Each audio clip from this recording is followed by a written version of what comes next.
Sahabat entrepreneur, salam hebat luar biasa. Oke, di sini saya akan berikan beberapa tantangan bagi seorang entrepreneur, yang mana seorang entrepreneur itu kalau Anda punya 8 tantangan ini, ya itu pasti harus Anda lewati. Tapi kalau 8 tantangan yang Anda lewati, biasanya Anda akan jadi entrepreneur yang hebat. Apa saja 8 tantangan itu? Selain satu ini.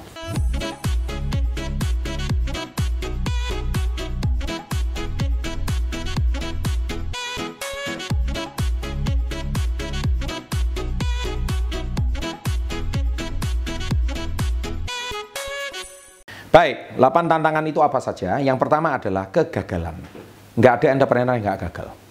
Entah Anda itu uangnya ditipu oleh supplier, atau ditipu oleh distributor, entah Anda itu ditilep oleh karyawan, entah Anda itu, intinya itu pasti mengalami kegagalan.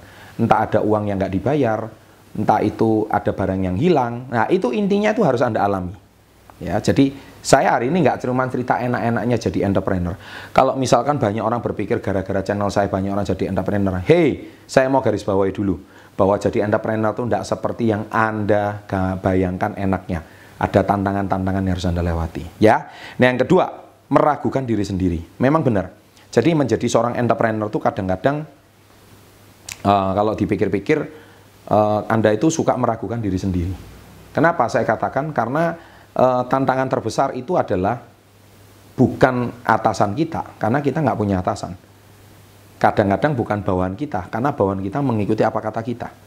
Tapi tantangan yang terbesar adalah diri Anda sendiri. Anda ragu, ini bisa maju atau enggak. Nah, itu tantangan terbesar kedua. Tapi kalau Anda bisa yakin, maju terus. 3, kekurangan sumber daya. Ya, jadi tantangan terbesar entrepreneur itu adalah Anda tidak punya orang-orang yang bisa membantu Anda. Anda belum menemukan karya yang tepat. Anda belum menemukan tim yang tepat. Nah, itu biasa jadi tantangan terbesar sebagai seorang entrepreneur. Yang keempat, perubahan dunia yang terlalu cepat di era 4.0 ini. Karena di 4.0 ini Anda baru menguasai sesuatu, 3 bulan lagi sudah berubah. Anda belum lagi memahami sesuatu, di era AI ini semuanya sudah serba maju dan canggih. 3 tahun yang lalu saya ke China, itu semua sudah pakai payment, semua tukang sayur sudah pakai WeChat di China. Ya. Zaman sekarang ini, China malah lebih hebat lagi. Kedepannya saya dengar katanya paspor sudah cuma pakai scan mata. Jadi nggak ada semua orang lagi. Dan katanya yang saya dengar di China, ada satu profesi yang bakal hilang. Yaitu apa? Yaitu maling. Perampok itu akan hilang profesinya. Karena semua orang tidak bisa merampok lagi. Karena di mana-mana semua akan ke data. CCTV akan ketahuan, mata akan kelihatan, kemudian pergerakan semua tahu. Karena di setiap sudut kota itu ada CCTV.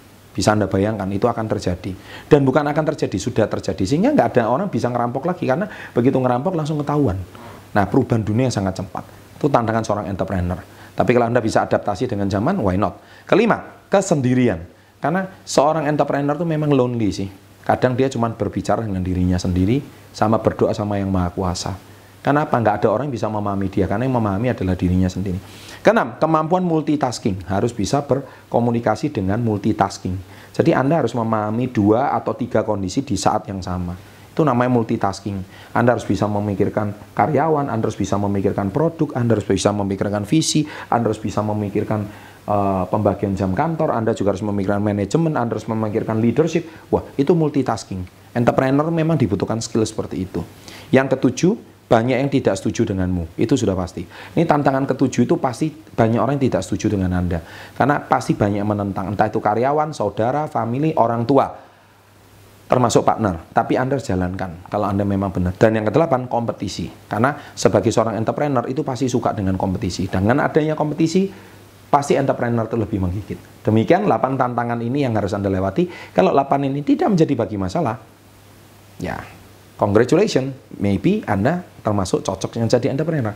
Kalau Anda nggak kuat tahan 88 ya, jangan jadi entrepreneur, jadi karyawan saja. Oke? Demikian, jangan khawatir, sahabat entrepreneur. Ya, jangan lupa subscribe, jangan lupa 2 video ditonton. Banyak konten-konten menarik yang bisa menambah wawasan Anda di channel Success Pivoter ini. Terima kasih, and always salam hebat, luar biasa.